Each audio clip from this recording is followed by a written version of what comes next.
السلام علیکم، میں ہوں ڈاکٹر عزیز اللہ خان۔ دنیا جیسے جیسے جدت کی طرف بڑھ رہی ہے ویسے ویسے بیماریوں کا ایک طوفان معاشرے کو اپنی لپیٹ میں لے رہا ہے۔ ان بیماریوں میں سے ایک بیماری جسے ڈائبٹیز میلائٹس یا شوگر بھی کہتے ہیں وہ بڑی تیزی سے ہمارے معاشرے میں پھیل رہی ہے۔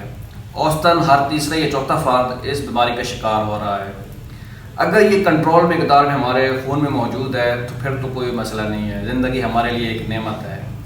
لیکن اگر شوگر کی مقدار ہمارے خون میں بہت زیادہ بڑھ جائے تو پھر یہی زندگی ہمارے لیے اجیرن ہو جاتی ہے۔ شوگر سر سے لے کے پاؤں تک ہمارے جسم پر حملہ کرتی ہے۔ اسی حوالے سے بات کرنے کے لیے میں اس وقت موجود ہوں انور ریاض قدیر انسٹیٹیوٹ آف ڈائبٹیز جو کہ لاہور میں ہے، اور جس کے مالک ہیں پروفیسر ڈاکٹر عارف ریاض قدیر صاحب، جن کا 50 سال کا تجربہ ہے کہ وہ شوگر کے لاکھوں مریضوں کو شوگر کے اوپر قابو پانے کا طریقہ سکھا چکے ہیں۔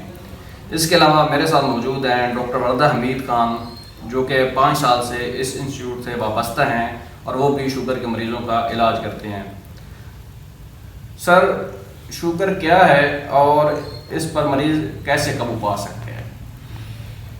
ڈاکٹر صاحب، گزارش یہ ہے کہ اللہ تعالیٰ نے انسان کو اپنے ہاتھ سے پیدا کیا ہے اور اس میں ایک غدود بنایا ہے، اس کا نام ہے لبوا یا انگلش میں پینکریاس۔ اس میں آئلٹ آف لینگر یہ انسولین بنانے والے سیل ہیں اور یہ معدے کے پیچھے لیٹا ہوا ہے۔ سیل اس کا انتڑی میں ہے، چھوٹی انتڑی میں، اور 2 میں اس کی تلی کے ساتھ لگی ہوئی ہے، اور ناشتے دوپہر کھانے کے بعد یہ 3 انچ کے ٹیکے لگاتا ہے۔ اور ناشتے سے پہلے شوگر 70 ہوتی ہے، بعد ہوتی ہے 120۔ تو 20 کروڑ انسان شوگر کا مریض نہیں ہو سکتا کیونکہ لبوا صحت مند ہے، لیکن 10% انسان جب پیدا ہوئے تھے پاکستان میں، 22 کروڑ کی آبادی ہے، 1 کروڑ عورتیں، 1 کروڑ، تو لبوا کمزور تھا۔ 40 سال تک اس نے صحیح کام کیا۔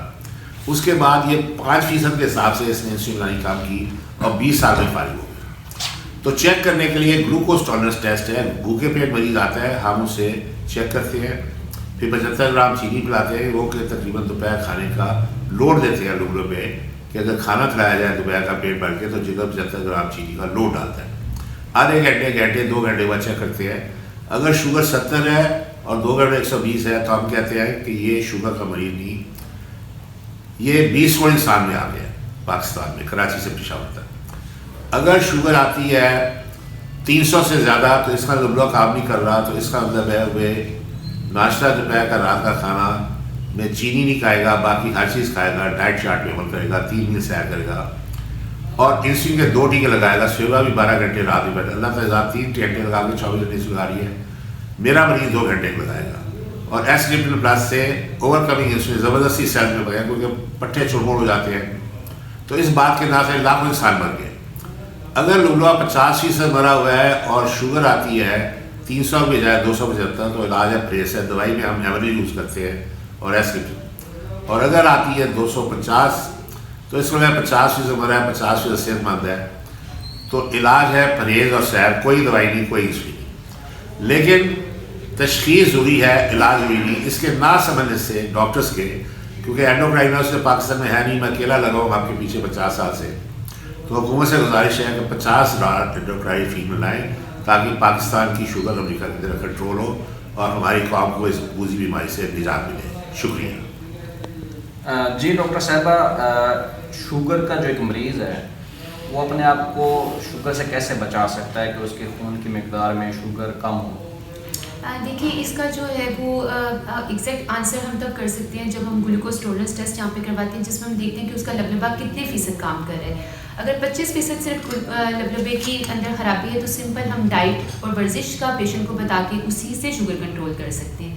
لیکن اگر یہی لبلبا جو ہے وہ 50% ڈیمیج ہو چکا ہے تو ہمیں چند گولیوں کا استعمال کرنا پڑتا ہے جو کہ شوگر کو کنٹرول کرتی ہے۔ اور اگر یہی لبلبا بالکل چھچرا بن گیا، یعنی گویا کہ یہ کہ بالکل کام نہیں کر رہا، 100% ختم ہو چکا ہے، تو ایسے کیس میں ہمیں پیشنٹ کو انسولین پہ ڈالنا پڑتا ہے۔ تو ڈائٹ، ورزش پلس انسولین جائے گی یا گولی جائے گی، یہ پتہ چلتا ہے اس اسپیشل ٹیسٹ سے جو کہ یہاں پر ہم کرتے ہیں۔ اچھا، جو لوگ شوگر سے محفوظ ہیں وہ اپنے آپ کو مستقبل میں کیسے شوگر ہونے سے بچا سکتے ہیں؟ اس میں یہ ہے کہ شوگر جو ہے وہ 2 قسموں کی ہو سکتی ہے، ٹائپ 1 بھی ہو سکتی ہے اور ٹائپ 2 بھی ہو سکتی ہے۔ ٹائپ 2 جو شوگر ہے اس کے اندر کچھ رسک فیکٹرز ہوتے ہیں جس کو ہمیں ٹریٹ کرنا ہوتا ہے، اور ہم اس سے شوگر سے اس مریض کو یا اس بندے کو بچا سکتے ہیں. جیسے کہ موٹاپا یہ بھی شوگر کی طرف لے کے جاتا ہے. اگر آپ کا بہت اسٹریسفل لائف اسٹائل ہے, بہت ٹینشن والا ہے, تو اس کی وجہ سے بھی شوگر کے ہونے کے چانسز زیادہ ہوتے ہیں. اور باقی کچھ ٹریٹمنٹ ایسے ہیں جو کہ جیسے کووڈ کے ٹریٹمنٹ میں یا ایستھما کے ٹریٹمنٹ, کچھ ٹریٹمنٹ ایسے جس میں اسٹیرائڈ کے انجیکشن لگائے جاتے ہیں, اور اس کی وجہ سے بھی کچھ لوگوں کو ٹیمپریری طور پہ, عارضی طور پر شوگر ہو جاتی ہے. تو ان چیزوں سے اگر پیشنٹ کو بچایا جائے تو وہ شوگر سے بچ سکتا ہے. سامعین, یہ تھا ہمارا ایک تعارفی سیشن شوگر کے بارے میں. انشاءاللہ ہم شوگر کے بارے میں مزید بھی سر سے اور میڈم سے بات کریں گے. ہم سے کنیکٹڈ رہی. سامعین, یہ تھا ہمارا شوگر کے بارے میں ایک تعارفی سیشن. انشاءاللہ شوگر کے بارے میں مزید جاننے کے لیے ہم سے کنیکٹڈ رہیے. ہم آپ کو شوگر کے بارے میں مزید معلومات بھی دیں گے. شکریہ.